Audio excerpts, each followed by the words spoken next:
voltamos com o programa Roda Viva, esta noite entrevistando o autor de teatro Plínio Marcos. Antes de retomar nosso debate, eu gostaria de apresentar então o ator Luiz Serra, que foi muito comentado aqui na primeira parte do nosso programa. Que realmente tinha caído lá. É ator e apresentador do programa São Paulo Rural aqui na TV Cultura, estava ali nos bastidores e agora nós conseguimos uma cadeira e um microfone para o Luiz Serra. Agradecer o convite do Plínio para participar dessa... Sempre é uma honra, é um prazer ouvir o Plínio falar e aprender muito com ele nas coisas que ele fala. Desde que você está no programa da roça, você deve entender da agricultura que anima a Cacá. É. Agora, Plínio, eu queria retomar aqui nesse nosso debate, nessa segunda parte, falando um pouco do outro tipo de... Porque desde o começo você falou assim, o meu teatro é alternativo, o teatro é alternativo e tal. Queria que você falasse um pouco do outro teatro, o não alternativo, o grande teatro, o teatrão. Qual é a sua opinião sobre ele, hoje no Brasil? Eu acho que, por exemplo, nós temos que nos orgulhar, porque nós temos em cena hoje algumas interpretações de altíssimo nível, né? Se você pegar, por exemplo, o trabalho de ator de Juca de Oliveira e de Luiz Gustavo na peça do Juca Menos Male, o trabalho de Pompeu e o trabalho do próprio Fagundes, né, nessa série de peças que ele fez, por exemplo, Fagundes no Anarquista, por exemplo, o Deitável lá, um trabalho de altíssimo nível, do Pompeu também. Você pegasse o Caruso e o Arutin naquele Vison, você pegasse Raul Cortez no Lobo, e tantos outros que eu estou esquecendo, por exemplo, não estou falando nem das mulheres, porque se você pega das grandes atrizes, então nós estamos... E não estou falando do Rio de Janeiro, porque faz tempo que eu não vejo do Rio e não tenho ido ver Ítalo Rossi, Valmor Chagas. Valmor Chagas não, está até fazendo alternativo lá. Ele é seu pai, né, Plínio? Não, senhor. Ah, não? Nem parente? Não, Os senhor. dois são Chagas, né? Pensei. Mas o Valmor Chagas... Gostaria. Valmor Chagas, tá alternativo, tem o Rubens Correia, que também é alternativo, mas é um gênio, mas tem Ítalo Rossi, uma porção, uma infinidade de grandes atores. Por que você não quer fazer esse teatro? Não é que não queira fazer, eu não sou, é profissional. Aliás, sobre essa questão, Plínio, inclusive nós temos uma pergunta gravada aqui do Inácio Loyola Brandão, que eu acho que vai pegar um pouquinho, a gente vai poder discutir um pouquinho mais esse aspecto. Você pode assistir a pergunta por um desses monitores, ela vai entrar já. Loyola. Plínio, você faz um trabalho pelo qual eu tenho a maior admiração. Ou seja, você edita os seus livros e você sai com seus livros debaixo do braço, vendendo por toda parte, até na praça pública, ou principalmente na praça pública. Talvez a última pessoa que faça esse trabalho, talvez o último alternativo do Brasil. Agora, o que eu quero te perguntar é o seguinte, é evidente que esse é um trabalho muito bonito, é um trabalho muito importante, que exige uma coragem até. Agora, isso não te limita um pouco como autor? Porque como é aquele leitor do Rio Grande do Sul que conhece e gostaria de ler o Plínio Marcos, ou aquele leitor do Nordeste, ou de Cuiabá, ou de Corumbá, como que esse livro seu vai chegar a ele? Você não acha que tem esse aspecto, que não sei se é negativo, mas que é limitativo desse teu trabalho? Loyola é um dos poucos que vive de escrever no Brasil. Eu vivo de vender livro. Agora, veja bem, eu vendo livro e estou gordo. Ele escreve e é profissional, tá magro. Mas não é, que ele faz regime, ele é um grande escritor e um grande... Não limita, não, o Loyola. Muito pelo contrário. Você veja assim, quando eu era de editora, eu tirava, por exemplo, Querô, que era o meu romance campeão, tirava 5.000 exemplares por ano e era uma batalha para vender. Era 3 livros para Goiânia, 3 livros para Corumbá, 3 livros para não sei onde. Hoje, quando eu vou fazer uma palestra num lugar desse aí, eu vendo 30, 40, 50 e até 100 livros numa cidade. Quer dizer, eu vendo muito mais andando e eu não sou alternativo, sou enjeitado. Alternativo é quem escolhe. Eu fui posto para fora, ninguém quer editar os meus, mas eu queria editar e queria que garantisse que o livro ia ser distribuído. Como o livro não é distribuído, então eu vendo muito mais.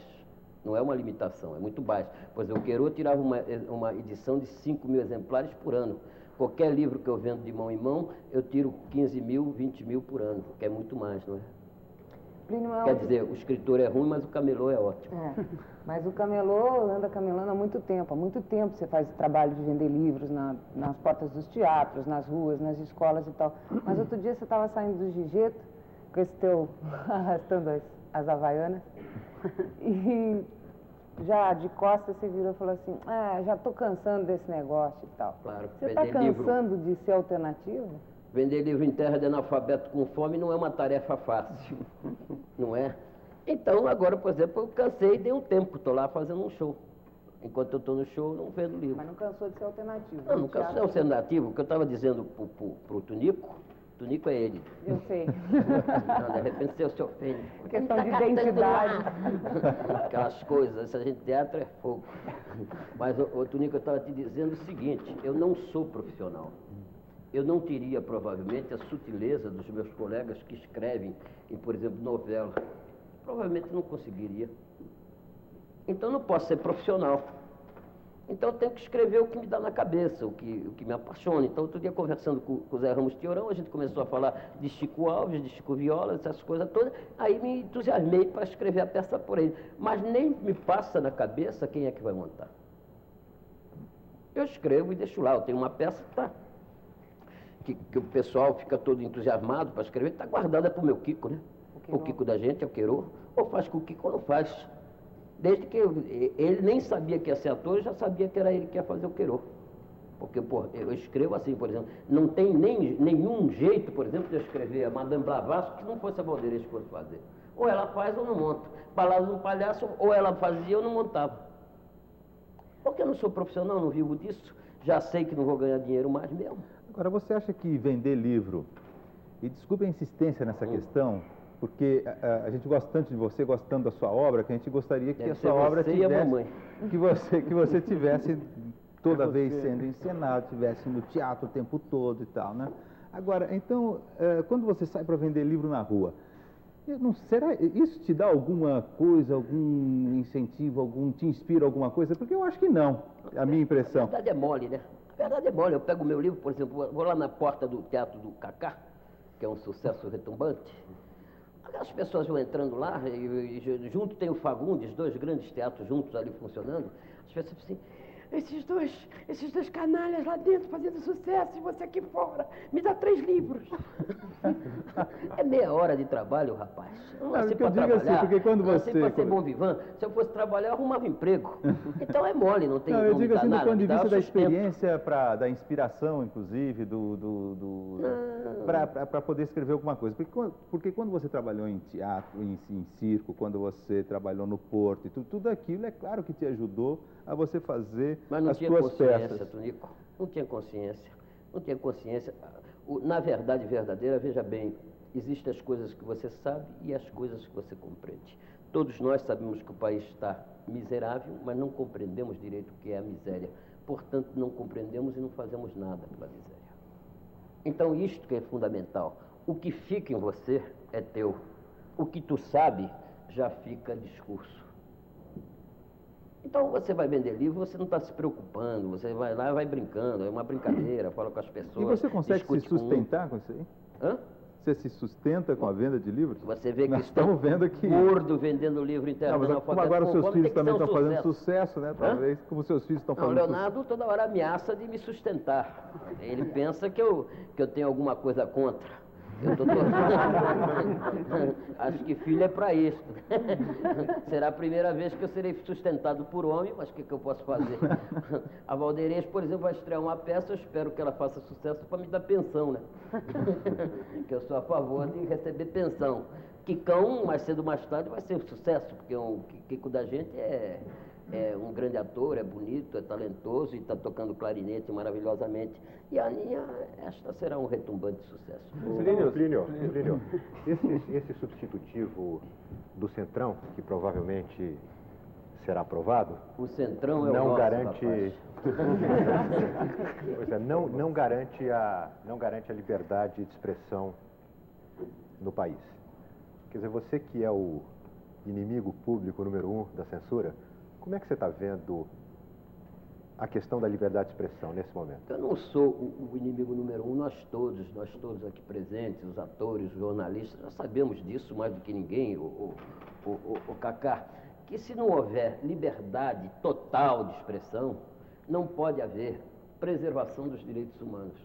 Mas o que você pode esperar de um país onde Plínio Sampaio, que é do PT, vota a favor da censura, rapaz? A sociedade é censura.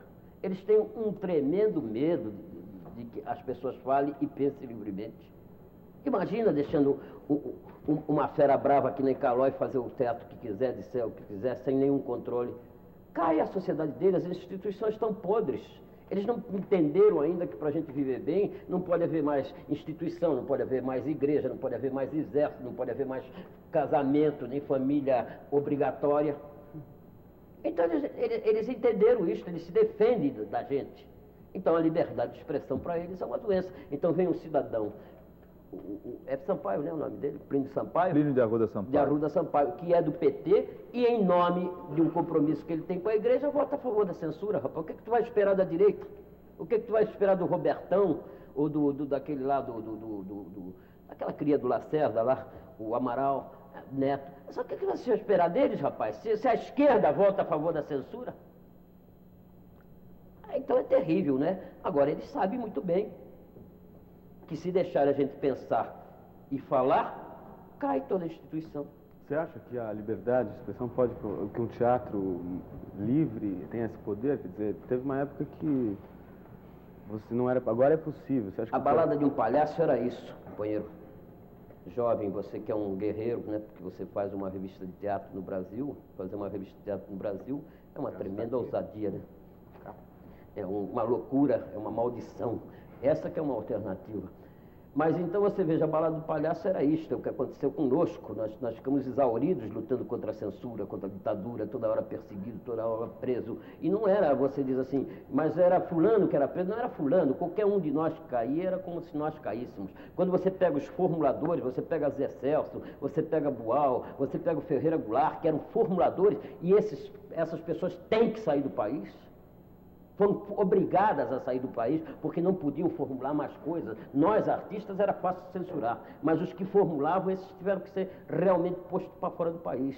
Então o teatro cansou, se exauriu. Quando veio a chamada liberdade, que o governo Sarney, através do Fernando Lira, que também se diz de esquerda, fez uma festa para dizer que acabou a censura e era mentira, porque a lei permanecia igualzinha. Quando aconteceu tudo isto, nós não sabíamos direito o que dizer, porque a gente não sabe se situar, por mais que o artista queira, e você tem razão, e não sou eu, é todos os artistas, na verdade, todos os que mexem com a ideia, na verdade, são anarcos, não é? Então as pessoas não sabiam dizer, e elas são generosas, de repente olha, você não diz isso aí que atrapalha. Se você disser isso, os militares saem outra vez do quartel. Se você disser isso, você desvaloriza a classe política. Então os artistas começaram cansados e perdidos, sem saber se situar. Em qualquer profissão, em qualquer coisa, seria legítimo haver um descanso, haver um relaxamento. Mas não, nós tivemos que continuar trabalhando. Você acha que a classe teatral está cansada, filho? Não é uma classe teatral. O Brasil. Só que na escola da vida, como diz Jorge Amado, não tem férias. O povo não pode sentar na sarjeta e chorar. Continuamos apinhados dentro dos ônibus, esmagados, sem saber o que vai ser com o nosso aluguel, aumentando tudo todos os dias, o leite, o pão, as coisas essenciais, o feijão, o aluguel. Então estamos exauridos. Então você veja, então na balada do palhaço eu colocava isto, é o artista, que é o palhaço, que luta pelo direito de não ter que fazer uma arte comprometida, uma arte para agradar, e quando ele entra em cena ele não tem absolutamente para dizer. O Bobo Plim era um autorretrato? Os dois são um autorretrato, tanto o Menelão como o Bobo Plim. Você tem um lado de Menelão? Claro, meu amor. Você sempre tem um conflito dentro de você. Essa que é a nossa ansiedade, a dualidade. Se eu fosse uno, que maravilha seria, mas não, eu tenho uma dúvida. Quando eu, de repente, sou convidado para fazer uma coisa que eu não quero, eu penso na minha. Penso nos meus filhos, penso na minha mãe, que meu pai trabalhou a vida inteira e deixou para ela uma aposentadoria de 900 cruzados. E a minha velha está lá, com 78 anos, se não fosse eu e meus irmãos, ela provavelmente estaria catando bagulho no chão da feira. Então tudo isto é uma indignidade desse país, quando a gente sabe que qualquer calhorda desse tem 4, 5 aposentadorias, que eles operam em causa própria mesmo. Então essas coisas todas são doídas, não é? Então não é o artista talvez seja o porta-voz do povo. Eu às vezes fico pensando, viu, eu rezo uma oração que diz assim: Senhora, Jesus se fez verdade em seus braços e, no entanto, para a senhora ele sempre foi menino. E, no entanto, não foi por ele que a senhora chorou no Calvário, a senhora chorou por nós, homens que Jesus quis como irmão e por quem foi recusado. Chorou por nós, homens que Jesus quis libertar, mas que preferimos continuar escravos. Agora, nesta hora dura, a hora certa da tristeza materna, a hora das cordas, dos açoites, dos lamentos, nesta hora que o homem de pouca fé pensa que é o fim, por causa das transformações profundas, concede-me, senhora, o direito de pegar a palavra dos fundos das águas e entregar para os homens no continente como ponte da libertação, do despertamento, da subversão. E é isso que nós estamos procurando, todos, cada um no seu campo, cada um no seu sentido. Sabe? E é isto que eu estou procurando. É esta palavra que incendiasse, que eu pudesse te dizer, eu te amo, e ela significasse exatamente a intenção do meu espírito. Porque senão se torna uma palavra ociosa que resulta em nada. Se resulta nesse homem moderno, o homem de Babel, o homem que não sabe o que falar, não sabe por onde seguir. Ô Plínio, isso que você acaba de dizer me lembra, novamente lembra a gente uma certa relação entre a sua obra e a de Nelson Rodrigues, porque vocês dois também sempre foram considerados autores malditos, o autor, né, que coloca o sexo, coloca o palavrão, coloca tudo, e ao mesmo tempo os dois também têm essa religiosidade. O que isso aí tem uma ligação assim? Você pode negar que algum autor brasileiro escreva sem ser a favor do homem? E quem escreve a favor do homem? É evidente que tem. Você pega Guarnieri, Dias Gomes, Ferreira Goulart, Paulo Pontes, Vianinha, Leila, todos, Lauro César, todos escrevendo a favor do homem, portanto, escrevendo a favor de uma religiosidade. Todos os artistas, o Cacá quando procura, o Serra quando procura, o Calói, a Tunica, os outros atores, todos quando eles procuram uma peça, é claro que eles querem ser a ponte do despertamento do homem. Não conheço nenhum artista que não queira fazer a reportagem, o grande jornalista que queira fazer a reportagem, que não tenha no fundo da sua alma aquele compromisso que tinha os apóstolos de contar a Bíblia. Não conheço nenhum. Agora, veja bem, de repente nós não temos espaço.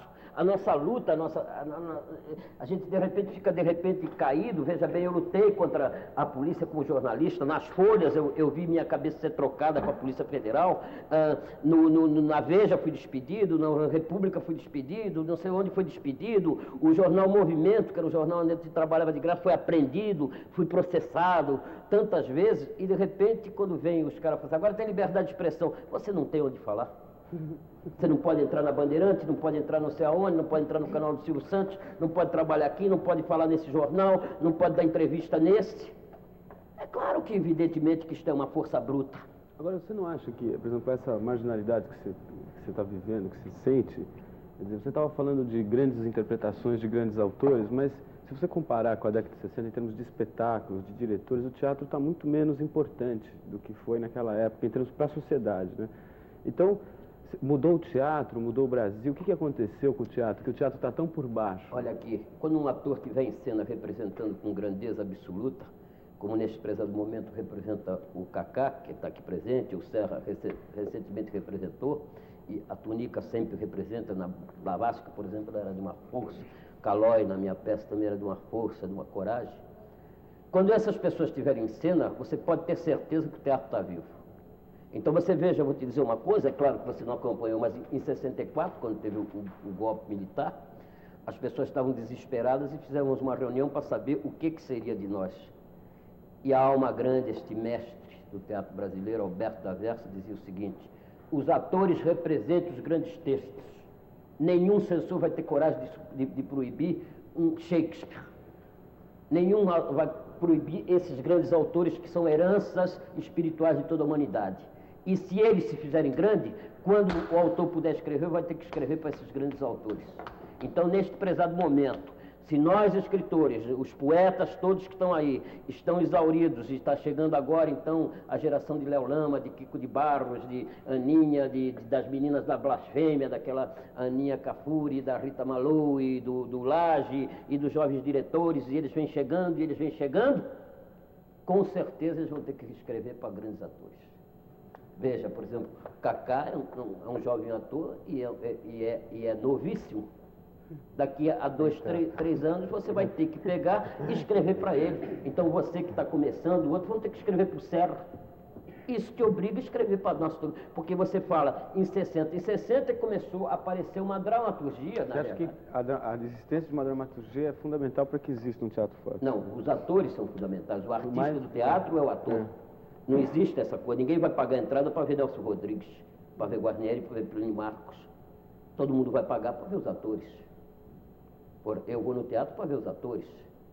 O diretor não existe no teatro. Falando nessa perspectiva, Plínio, uma vez eu estava vendo um programa aqui, o Raul estava sentado onde você está, e a Célia Helena perguntou para ele sobre os grupos de teatro que antigamente existiam, tinha uma certa continuidade, que outros hoje são muitos poucos, e que são poucos os autores que topam trabalhar com os grupos e criar um espetáculo conjuntamente com os atores. Você ainda é aberto a isso? Você trabalha dessa forma? A Celinha, ela está desinformada, porque, por exemplo, o Cacá é 10 anos de grupo. Não, a gente também, 10 anos. No Então, pessoal do Rio, claro, 10 anos. Você tem 2 grupos com 10, não tem tão poucos assim, porque São Paulo tinha o quê? O Arena e a Oficina. Já é um casal 20, né? Então você veja que, de repente, essas pessoas, por força das circunstâncias, elas ficam mal informadas. O que não tem mais é a divulgação que tinha sobre o Arena. Os críticos, por exemplo, perdiam um tempo enorme conversando com as pessoas que estavam fazendo um trabalho de pesquisa, de coisa, e publicavam, e impulsionavam, e essas coisas todas. Mas você veja, por exemplo, o Teatro de Arena tinha 170 lugares. O do Cacá tinha, até há pouco tempo, 500 lugares. Veja qual que cabia mais gente. Não era meu, era da Dona Ruth aqui. Não é sua tia? Ela te protegia. Como protege? Mas você estaria aberto a trabalhar com grupos, com atores? Não, muito pelo contrário. A última vez que eu organizei alguma coisa era o grupo, era o grupo, o bando. Era uma experiência cooperativada que deu certo durante 2 anos. É que, por exemplo, que eu acho que o grupo, de repente, tem que acabar. Você chega um belo dia, você acaba, para não viciar, porque senão fica viciado. Senão chega num ponto que todo mundo sabe o que o outro fala, de repente, fora de nós não tem salvação, sabe como é? Não, aí você tem que se misturar, o artista tem que se misturar, você tem que conviver com pessoas que não acreditam tanto no que você fala, pessoas que te contestam. Plínio, você falou assim rápido. Vai falar Serra, Com relação a esse assunto... bebendo água, quem diria, hein? Quer um pouquinho? Bom, com relação a esse assunto, eu tenho tido muita discussão com esse pessoal que está surgindo, esse pessoal de valor, né, a respeito desses grupos, com relação aos grupos que existiam antigamente, como você está citando aí do Arena e do Oficina, que eram os 2 grupos, digamos, principais na ocasião. Aqui em São Paulo, né? Talvez os únicos, tinha outros. Opinião lá no Rio e tal. E eu sinto uma certa, da parte deles, uma certa desconsideração pelo trabalho que foi feito nosso durante aquele tempo. E tudo que a gente fala hoje, fala assim, bom, mas naquele tempo, quando aconteceu isso, aconteceu aquilo, mas isso é coisa de passado, não interessa mais, isso aqui. Quer dizer, uma certa tendência de considerar aquilo como coisa feita, não deu certo e vamos partir para outra. Eu muitas vezes brigo com esse pessoal por causa disso, porque eu acho que, fundamentalmente, o que está existindo hoje, se você pegar de 64 até 73 para cá, até 80, 80 e pouco, eu tenho a impressão que está havendo uma retomada agora dos estilos, do tipo de assunto que o pessoal, principalmente desses grupos, está procurando montar. É uma retomada daquilo que foi interrompido por volta de 73, 72. Qual é a sua opinião sobre isso? Quer dizer, eu me sinto assim meio... como se toda a minha participação durante todo esse tempo, o fato de ter feito todo tipo de teatro que eu fiz durante todos esses anos, jogado fora em razão de uma situação agora que não tem mais valor. É sadio eles chegarem e passarem com o trator em cima de você. Porque, veja bem, o Arena e a Oficina conseguiram se instalar passando com o trator em cima de Procopio Ferreira, de Bibi Ferreira. Essa é a luta da juventude. Eu vou te contar um diálogo que eu tive com o Leonardo e com o Kiko, que é assim, vocês têm que chegar e arrebitar a boca do balão.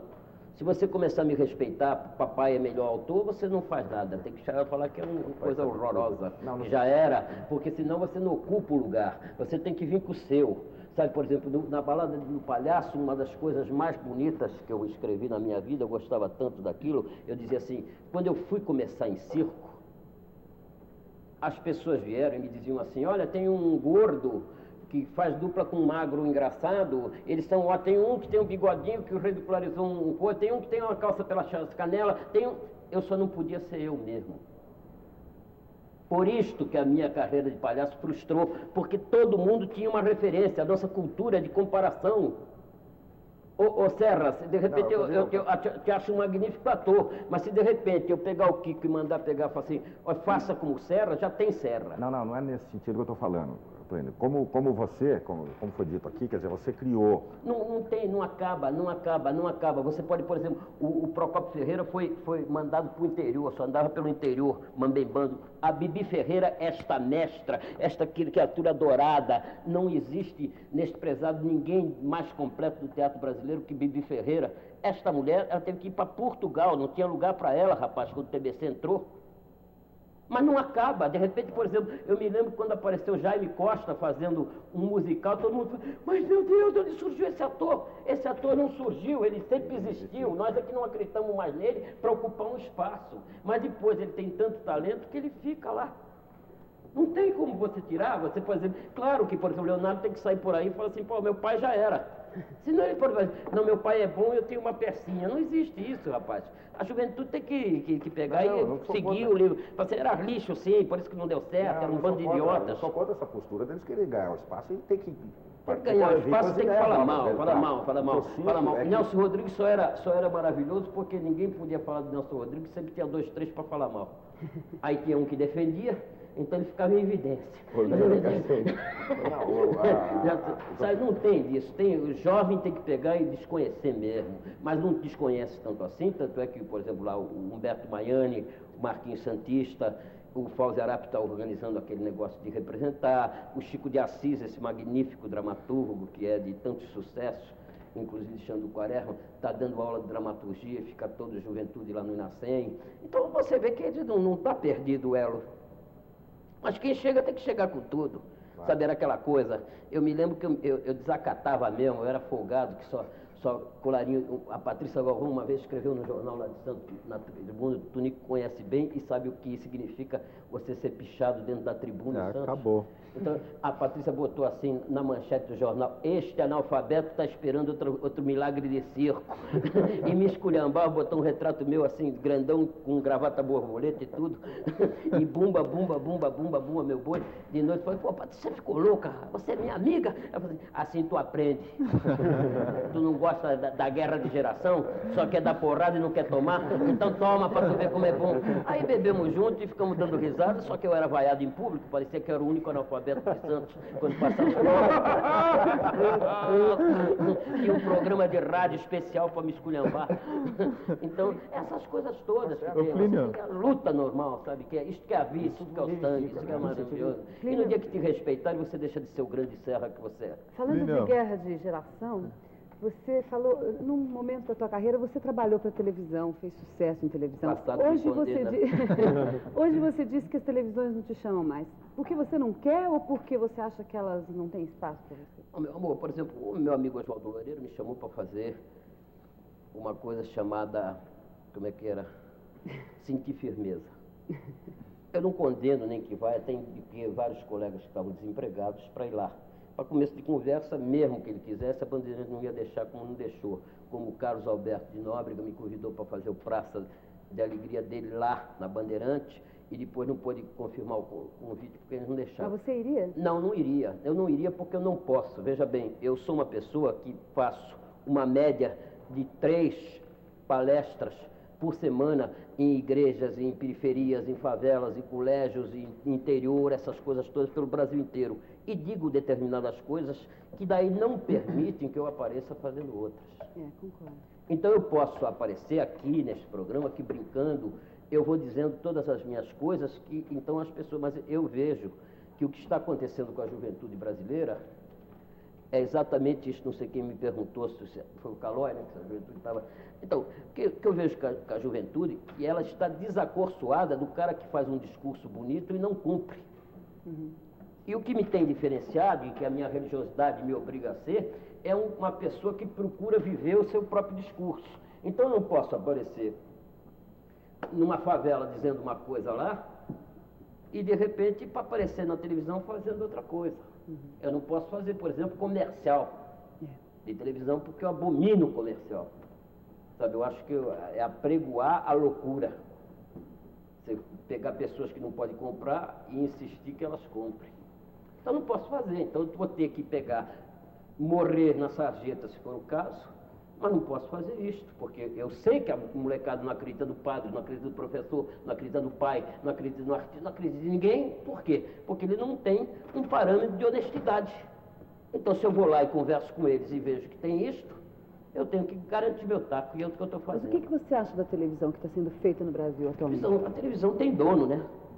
Então você não pode pegar e negar. Isto aí, outro dia um jornalista escreveu, que eu sempre falo a mesma coisa, mas a televisão, que é o veículo cultural do nosso tempo, está entregue aos invasores. Isso não há como negar. Eu tive que dizer isso na Marinha, no Exército, na Polícia Federal, no DOPS. São 9.600 filmes estrangeiros por ano nos cinemas brasileiros. São 80% de música estrangeira tocando diuturnamente nas nossas rádios. São 280 filmes estrangeiros por semana na televisão brasileira.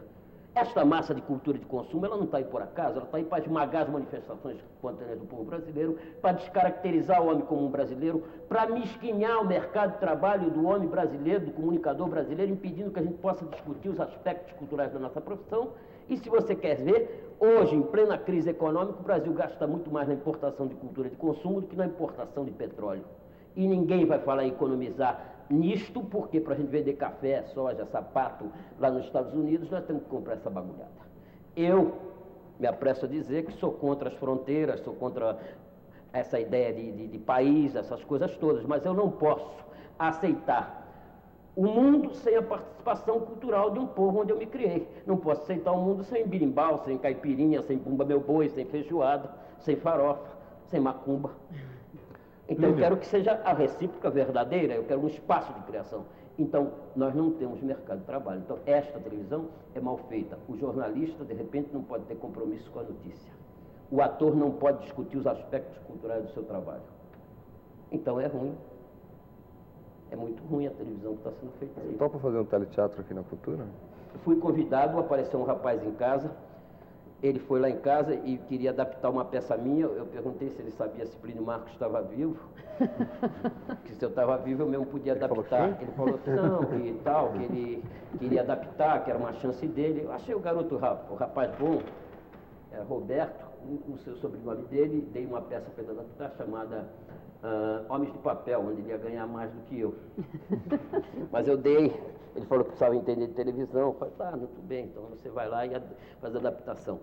Depois ele apareceu lá em casa, deu a peça para mim ler. Eu não tinha tempo de ler a peça que eu já li.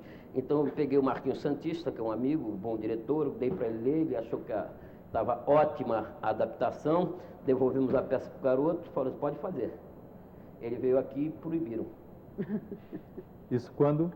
Faz uns 7, 8 meses atrás.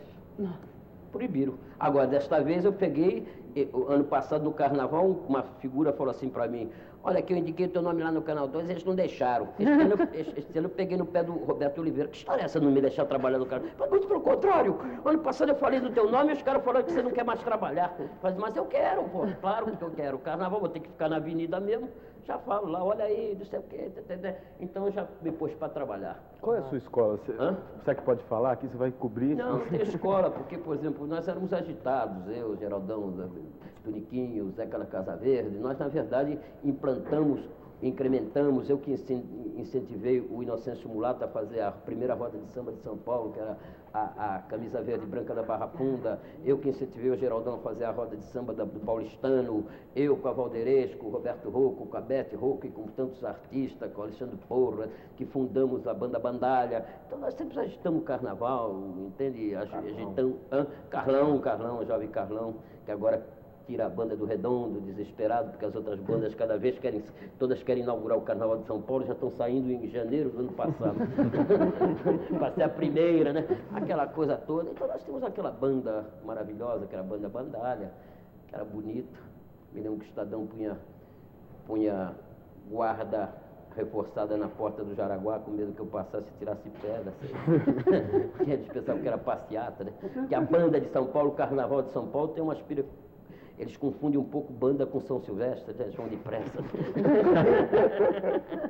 Como é que é essa peça que foi proibida aqui no Canal 2? Só para ter uma ideia, Era os Homens de Papel. por que ela foi proibida? Era os Homens de Papel, não tenho a mínima ideia, porque foi proibido. Eu mandei o cara perguntar e ele nunca mais apareceu. Mas era Homens de Papel, que é uma peça que a Maria de la Costa montou em 67. É a discussão da mais-valia entre catadores de papel. Com papéis Plínio, atestados. Fala, jovem. a gente estava no carro, a gente estava falando sobre um fato que ocorreu com um crítico no teatro. Qual é a tua relação com a crítica? Se puder contar esse fato, Crítica conte. não tem fato nenhum, não tenho nada a esconder, tudo meu é público. O problema da crítica é o seguinte, no ano passado, veja bem, no ano passado, a crítica, por exemplo, o João Cândido e a Sônia Gondefeld, que são pessoas até que são consideradas colegas nossos, porque eles fizeram escola de arte dramática, foram atores, essas coisas todas, e de repente eles vão ser críticos. E vão, por exemplo, o João Cândido foi convidado umas 3 ou 4 vezes para assistir a Balada de um Palhaço. É evidente que nós não estamos querendo ganhar prêmio, mas a Veja é uma revista que tira 680 mil exemplares, nós queremos ser noticiados lá. E não fomos. E a resposta que ele dava era que seguinte, que a Veja não queria noticiar teatro alternativo. Então, tudo bem, é o direito que ele faz. Só que quando chegou na hora da votação, ele foi lá, e a Sônia Gondefeld foi lá e votaram. Votaram o quê? Sem ver? Isso a gente acha um absurdo. É um absurdo sem conta. Mesmo se contando que o INASSEM é um órgão do MEC, que o MEC é do governo Sarney, é uma afronta você pegar e pagar pessoas para votar em coisas que não viram. Então a gente chiou. E a crítica ficou aí meio nariz torcido com a gente. Ô Plínio. Não foram ver a peça do Leonardo, só foi o Alberto Kuzik. E aí o Alberto Kuzik foi assistir o meu espetáculo e falou assim, olha, você meteu o pau na peça do Leonardo, agora como é que faz para votar? Você vai contar para os outros que você não gostou da peça? Os outros não vão ver a peça do Leonardo? Não é porque é a peça do meu filho, não. Eu tenho testemunho de várias pessoas de teatro que dizem que o Leonardo é uma grande revelação como diretor e um grande autor. E o Kiko é um ótimo ator. E a menina Martinha é uma atriz excelente, a que está fazendo o papel lá. E o Edson, outro garoto, é de um talento raro. Bom, vai um lá, que eu até acho que estava de má vontade, e escreve dizendo que os rapazes não têm cultura, que acabou, essas coisas, aquilo que ninguém ligou, que eles têm o negócio lá da Patrícia Galvão para gozar o pai toda hora, então também serve para ele. Só que, de repente, eles vão votar, só tem um crítico que viu. O das Folhas, ele assistiu, mas assistiu depois da votação. Aí conversou com o Leonardo, que ele gostou da direção do Leonardo, gostou de tudo. Aí o Leonardo falou assim, mas vocês votaram sem ver. Eu falei, não, a gente não pode ver tudo. Então o Leonardo pergunta, e qual é o critério que a crítica usa para ver um e não ver o outro? Então é isso que eu acho que é indignidade. Veja bem, o crítico existe e pode e deve ajudar o artista. Evidentemente que todos nós somos meio mediúnicos, meio instintivos como os artistas, e de repente um crítico inteligente, ele te ajuda a conscientizar. Mas os que estão aí, eles estão querendo determinar o que você deve fazer ou não, e não é determinar o que você quer fazer. Eu não tenho que fazer, o Kaká tem que fazer esse tipo de... Não, é fazer, o Kaká faz e eu digo, ele atingiu o objetivo ou não, e explico por quê. Ô Plínio, você fica magoado quando você tem uma crítica desfavorável a algum espetáculo seu? Não, todo mundo prefere ser elogiado, mas eu não ligo não, nós defendemos o direito das pessoas dizerem o que quiserem, compreende? Agora, na verdade verdadeira, crítica de teatro atualmente, quem lê são os colegas, para te falar assim, já viu aquela crítica que saiu em tal jornal? Te arrasa, hein? Aí você saca um outro papel do bolso e fala assim, mas eu tenho uma boa! Assim, essa eu não vi. É isso aí, porque se você tivesse, por exemplo, eu me lembro da Verso era gozado, então uma vez teve uma peça que era um terror, mas foi dirigido por um diretor do Canal 4, e a peça era um terror, só ele elogiou, o resto caiu de cacete. Aí todo mundo, da Versa, você elogiou esta peça e todo mundo pichou, ele falou assim, eu quero trabalhar no Canal 4, não quero ser crítico, crítico ganha pouco. Ô Plínio, você falou no começo da nossa entrevista que você está escrevendo alguma coisa sobre Chico Viola, Chico né? Viola. E eu que tenho uma lembrança, eu tenho lembrança da morte do Chico Viola. É uma das imagens da minha infância, Aliás, é a morte dele. É mesmo? Eu ia dizer que você não era nascido. Não. Calói eu falei agora, Não, meu pai era nascido. fotógrafo em Santos e eu me lembro que no dia que o Chico Viola morreu, ele tinha lá uma foto do Chico Viola, ele tirou um monte de cópias, nós ficamos com fotografia secando na casa inteira, porque ele queria no dia seguinte vender e malhar a fotografia do Chico Viola. Verdade, ele era muito querido. Aqui foi uma coisa, aquela morte e tudo. O que você pode adiantar para a gente do seu trabalho, do que você está fazendo agora? Como eu escrevi o Noel Rosa, aliás, isso aí era uma coisa que eu gostaria de fazer em televisão, vida, por exemplo, a do Noel Rosa, que já está escrita, a do Chico Viola, que eu estou escrevendo, a do Heleno de Freitas. Porque por essa vida dessa gente toda aí desse ano, por exemplo, você pega o que era imprensa brasileira, essas coisas todas, você vai ver do que a gente é consequência, não é? Naquele tempo você pegava e endeusava o herói Cafajeste, né? Ninguém podia ser mais cafajeste que o Chico Viola, né? Tinha que morrer num carro conversível, numa estrada. Buíque, que era o carro da época, né? Aquele Buíque era o carro que mais corria na época, essas coisas. Mas Heleno de Freitas também, você achava um herói cafajeste também? Também, né? Ele era terrivelmente cafajeste, porque ele era doente, né? Então era aquele cara louco, extremamente, ele pegava a bandeirinha e saía correndo atrás do juiz, né, com a bandeira de impedimento. E o marronzinho, Plínio? E o marronzinho? Gilda, porque ele era lindo, né? Ele era lindo, tão lindo que morreu com sífilis. E o marronzinho? Marronzinho é uma cunaíma, já está escrito. E hoje, quem é o herói Cafajeste? E hoje, quem é? Cacá, por exemplo, está aí, na minha frente, fazendo essas perguntas sobre marronzinho, essas coisas agressivas, querendo me indispor com aquela imprensa. O Nelson Rodrigues achava, brincando ou não, talvez brincando, que a vaia era a glória total. Você acha também a vaia a apoteose do espetáculo? Não, não é verdade. O Nelson Rodrigues falava isso, era de charme. Ninguém tinha mais charme que o Nelson Rodrigues, né? Nelson Rodrigues era uma criatura deliciosa. Está é um termo dele, ele via as pessoas, via a túnica e falava assim, doce criatura, aquelas coisas dele. Mas ele era todo cheio de charme, não é? Ele tinha todo um vocabulário, ele era um rei da frase, não é? Otto Lara Rezende vai entrar para a história como o rei da frase, e a maioria das frases foi o Nelson Rodrigues que fez para ele, né?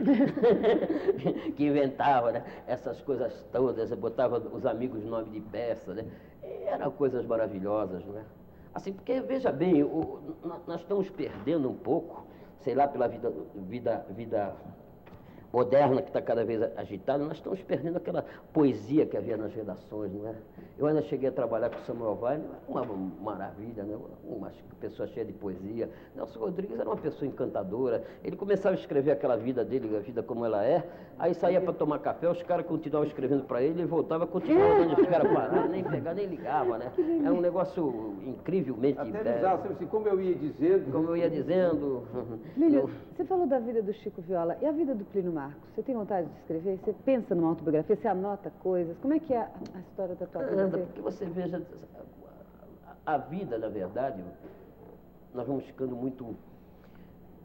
O dia a dia da nossa vida leva a gente a ter muita mágoa. Então você dá um testemunho enquanto você está vivendo, você daria testemunhos que não são honestos.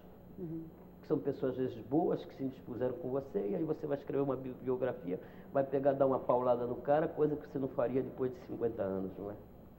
Então eu prefiro não escrever nada, nem contar as coisas, vou deixando, conta em botequim, aí sim, botequim vale tudo, botou o nome em cima da mesa, a gente arruma defeito. Agora, Plínio, você falou em Samuel Weiner e acabou de sair a biografia dele. E no final do livro tem uma coisa que me lembrou também, jornalista gosta de fazer comparações, né? Eu vou fazer mais uma com você, porque o Samuel também foi um homem poderosíssimo nesse país, e chegou ali no finalzinho do livro, ele disse que a coisa que restava para ele eram os filhos dele. E era aquilo que ele gostava. E eu vejo que você, aqui nessa entrevista toda, ao longo de toda essa noite aqui, você se retoma sempre aos seus filhos. Eles adquirem com o tempo uma força maior até quase que a tua obra.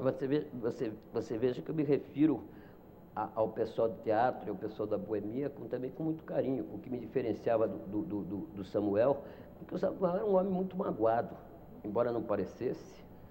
Eu me lembro até de uma passagem, uma tarde, nós estávamos na redação da Última Hora, ele já era empregado, né, que eu só trabalhei com ele nesta frase. Aí chegou um bando daquelas perigosas criaturas que vêm com um gravador e uniforme de colégio. Diz estudante, a professora não tem o que fazer com eles, manda entrevistar alguém que eles não gostam. Aí mandaram entrevistar o Samuel. E o Samuel, sei lá, se ele estava carente naquele dia, ele chamou parte da redação para ir ver ele falar para aquelas menininhas, todas encantadoras, e ele foi falou de Getúlio Vargas, falou uma porção de passagens, e no fim da tarde o sol já ia se pondo, então estava aquela coisa melancólica, aquele homem falando, aquelas menininhas tristes, aí ele vira para a menininha e fala assim, tenho certeza, quando o gravador fez tic, que acabou a fita, a última fita das meninas, tenho certeza que quando vocês vieram me entrevistar, vocês não sabiam que eu era nada disto aqui. A menininha mais bonita e a mais inteligente de todas as Europas. Para ser franca, seu Samuel, a única coisa que a gente sabia do senhor era que o senhor tinha sido marido da Danusa Leão. E aí eu tive que ficar bebendo com ele até as 4. O cara faz a história. E aí você entra para a história com o marido da Danusa Leão. Você tá claro, seu cafetão. Você está traduzido para quantas línguas? Eu fui traduzido, em primeiro lugar, para Portugal. Os palavrões devem ser diferentes? É diferente, porque lá tem palavrão que não é palavrão, né? Aí até eu vejo, às vezes, o campeonato de Portugal na padaria ali onde eu tomo café, até o cara português põe a televisão lá para ver o jogo. Eu falo assim, será que lá tem 350 jogadores brasileiros, né? Mas será que o pessoal xinga lá, né? Deve ser gozado, né? Mas aí eu fui traduzido para a Alemanha, agora recentemente saiu Dois Perdidos lá. Fui convidado, essa história eu não sei, convidado para fazer uma palestra na Áustria.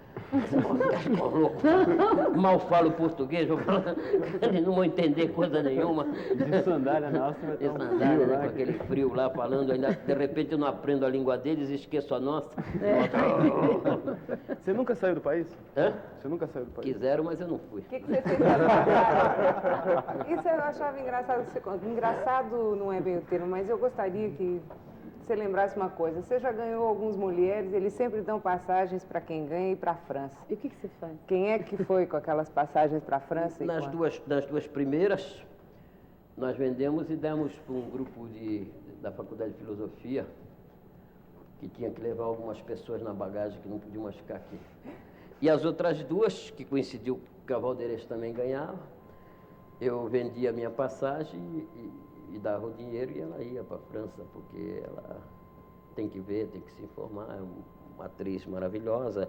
E a Valderez tem um detalhe, né, Tunica, isto que eu não sei nem se falei ou não falei, mas o nosso relacionamento da Valderez com os nossos filhos é bom porque é de tribo, né? Nós somos uma tribo, pô, não somos, como sou com você, com outras pessoas. Eu me lembro até de um bilhete que a minha filha mandou para Bibi Ferreira. Ele dizia assim, Bibi, você não me conhece, mas nós estamos na mesma barca. Porque nós somos tudo da mesma barca, da mesma tribo. Então, a Valderez, sem dúvida nenhuma, ela foi a atriz mais massacrada do teatro brasileiro. Ela foi várias vezes proibida na estreia. Você ensaiava. Quando ia estrear, a censura vinha, proibia. Proibia a peça do Plínio Marco, mas ela, como atriz, ficava na angústia, né? Ela foi invadida no palco dela, quando as máquinas param, lá no Sindicato dos Tecelões, ela foi invadida e entra um cara com uma metralhadora, ela falou assim, aqui no palco, quando eu estou, não. Você desça. Eu quero, você não desça. Aí eu decidi, quase bati nela, porque naquela confusão toda, mandaram me chamar, o cara me bateu com aquela porra na cabeça, falou assim, você eu atiro, mas nunca mais me chama para resolver uma parada enjoada dessa. Então, uma atriz valorosa, que batalha e que foi feito aos poucos, e hoje, sem dúvida nenhuma, ela é uma atriz generosa e foi muito perseguida num tempo que ela era minha mulher. Eu me lembro que, por exemplo, lá no Canal 4, eu dava pau no Canal 4 que não pagava ninguém, não sei o que, o cacete, eles se vingavam não botando a Valderez para trabalhar. Agora, Plínio, você disse assim, eu dei a passagem para minha ex-mulher, para ela se informar, para ir para o exterior, e por que você não? Porque eu não tenho mais jeito. A única coisa que eu posso fazer para melhorar meu aspecto é lavar o pé. Não tem mais jeito, eu não tenho não tenho vontade de ir, você entende? Eu não gosto mesmo. Eu gosto de, por exemplo, gosto de ir para Santos, parar lá na turma do Shopping Bola, e ver os veteranos da Portuguesa jogar, e ver os veteranos do Jabaquara jogar. Gosto de sentar em botequim e ficar conversando com a rapaziada de teatro e com a boemia. Paro lá no Gigeto, paro lá no Bar da Praia em Santos, paro no Piolim, paro no Orvieto. Então, eu gosto de papo furado. É isso que eu gosto. Agora, até que as pessoas podem gostar. Tem gente que gosta de viajar. A Valderez, por acaso, gosta de viajar. Falando em papo furado, a Hebe veio uma vez aqui no programa e falou que você tinha quebrado um galho para ela. Que galho que é Não, esse? ela não falou que eu quebrei um galho para ela. Você ouviu cantar. Ela disse que quando ela me levou no programa dela da Bandeirante, ela levou para me ajudar, que a barra estava muito difícil. E depois ela foi chamada da Polícia Federal. A história não é bem assim. A ajuda provavelmente foi mútua. Eu fui lá porque as pessoas não queriam muito ir, porque ela tinha ajudado o Maluf, aquela história. Eu achava que ela, como democracia, deve ser isso, ela ajuda quem ela quiser. E fui, e foi eu, a Terezinha Sodré, por outras pessoas, e foi até muito bom participar do programa dela. Eu disse o que era. Depois me informaram mesmo que ela tinha sido levada um ralo da Polícia Federal, aquelas coisas todas. Agora, a verdade verdadeira é que depois nunca mais ela deixou entrar no programa dela. Mesmo na Bandeirante, quando a gente foi divulgar a Madame Blavatsky, que ela não deixou ir. E esses anos todos que ela está lá no canal do Silvio Santos, nunca me convidou. Então, essas são essas coisas. E a história, de repente, é mal contada, né? As pessoas contam um lado, mas tem o outro lado. Então, eu tenho muita simpatia pela Hebe Camargo, acho uma grande comunicadora, mas ela não ajudou tanto assim, não corre risco por ninguém, não. Agora, Plínio, você falou agora onde você vai, onde você gosta de ir, bater papo e tudo. Você tem algum interesse maior, assim, em voltar a fazer algumas coisas que você fez antes, por necessidade até, de voltar um pouco para a marginalidade, ver como é que ela está hoje? O que tem a marginalidade hoje em relação à marginalidade de 1960, 50? A rua que eu moro é a própria, né? Eu moro na Teodoro Banhama, ali fica toda fina flor, né? Mas outro mudou dia assim, quer dizer, tinha uma marginalidade romântica e que não tem mais, ou... Essa história, essa conversa. Essa conversa, não é? É a mesma? É a mesma, né? Marginal é aquela coisa, as pessoas falam poder corrompe, mas a miséria corrompe absolutamente. Então, por exemplo, no lodo não vai nascer nenhum lírio, não é? A noite é eterna. Hã? A noite é eterna. Ou uma criança, se você gosta das frases novas. Plínio, você disse agora há pouco que você é diabético, que você teve um infarto e é diabético. Você cuida da sua saúde? Você se cuida? Você é uma pessoa. Eu não espalho, sozinho? porque doce atrai as abelhas, não é? Mas eu cuido, claro. Se cuida. Natural, eu adoro viver. Você não é mais boêmio, você vive boêmio menos eu sou, na mas noite? sou um boêmio que bebe água, né? Jura? Quem pode? Como eu. Com você. Quem já tá bebendo água aí, tá falando mole. O que é a serra? Trouxe garrafa no bolso. Trouxe a garrafinha no bolso. É água. Mas é isso aí, claro que eu me cuido, eu adoro a vida. Eu sou daquelas pessoas que todos os dias, graças a Deus, estou vivo. Apesar de tudo que está aí, eu estou vivo. Aquela pergunta que eu fiz antes é no sentido seguinte, eu queria esclarecer. Nós tínhamos um assunto preferencial naquela época, ou seja, nós vivíamos uma efervescência política muito grande. Então, nosso assunto era de crítica política, de crítica social muito grande. Os atores de hoje, dos grupos, os novos atores, não têm, ou pelo menos não tinham até agora, essa efervescência. Então, eu não sei, talvez o fato de a gente ter vivido passado por aquele período terrível nosso, e não ter o mesmo período agora, tem esvaziado, digamos assim, uma motivação política para se fazer determinado tipo de teatro. E a falta disso, aqueles todos nós que fizemos esse teatro engajado naquela época e tal, como não existe essa veia agora, né, pelo menos até esse momento está voltando, mas até agora não houve, de uns 20 e poucos anos para cá, muitos de nós foram fazer outro tipo de teatro que não é exatamente aquele que nós fazíamos, né? E por isso somos combatidos. É nesse sentido que eu queria a sua opinião a respeito desse tipo de teatro. A molecada tem razão. Entendeu? A molecada tem razão. Vejam bem, todos eram comunistas. Era ruim, era muito ruim. Era uma gaiola, a ideologia é uma gaiola, rapaz. Um grande artista não pode ter ideologia porque senão fica uma gaiola. De repente você, por exemplo, nós tínhamos no Brasil só um teatro social. Você não tinha, de repente, um teatro, digamos, existencial. Aí você fica com uma ditadura do outro lado. Só que ficava um tipo de teatro para assistir. E o bom é quando você tem tudo, poxa. Havia o chamado TBC, que foi combatido. Não havia um combate, tinha duas coisas, a esquerda e o TBC, e que ficavam se xingando o tempo todo, e que não tinha muita coisa, eram ideologias, era um choque de duas ideologias, poderíamos dizer, de um lado a esquerda e do outro lado a direita. E como você vê isso hoje? Hoje é melhor, a molecada é mais livre, e, por exemplo, tinha uma coisa que era bom naquele tempo, que está voltando, é que naquele tempo se discutia muito, não era política, porque a política ninguém discutia, todo mundo era comunista. Todo esse país, eu me lembro até que quando o Jean Genet veio em São Paulo, ele falou assim, me conta uma coisa, porque nesse país todos são comunistas, só o governo que é de direita. Essa conversa, agora só para concluir aqui, é o seguinte, naquele tempo tinha uma coisa que era fundamental, todos discutiam muito interpretação de ator. Você veja, por exemplo, o Arena e a Oficina disputavam o Eugênio Cusde para dar aula para os seus atores. O curso do Eugênio Cusde era frequentado por Isabel Risbeiro, por Abrão, por você, por Dini Schwartz, por Valderez, por Falzarap, por todo mundo que está aí. Plínio, o Serra abriu um novo caminho de discussão, mas nós estamos encerrando o nosso programa. Já estamos chegando ao fim dessas nossas 2 horas de debate. E eu gostaria de encerrar com você, rapidinho, você falar se você tem um pouco de esperança nesse país. Você fala tão mal do país o tempo todo aqui? O país não. Ou melhor, qual é a saída? A ideia do país... Mas bem rápido. Complica. Meu único desejo, se você quer saber, meu único desejo é ser irmão do homem. Seja ele negro, malabarista, ou esteja repousando ainda nas profundezas da guarda materna, ou vibre no pátio, canto de menina, ou seja ele o condutor da jangada no fogo do crepúsculo, ou seja o soldado ou o aviador de estranha energia. Oi, menina, você no outro dia não brincava de boneca? E aquele Serra que está ao seu lado não empinava uma pipa? Olha, se eu canto seu destino, você não me queira mal, porque eu procuro me esforçar para conhecer todos os destinos. Eu quero conhecer o desespero de um ator quando ele treme diante do público porque esquece o texto. Eu quero conhecer a solidão daquela garotinha que é obrigada a migrar e ficar no seio da família estranha como empregada doméstica. Eu quero conhecer o desespero daquele garoto que é obrigado a sufocar os apelos vocacionais e se debruçar sobre livros de contabilidade e atender fregueses rabugentos.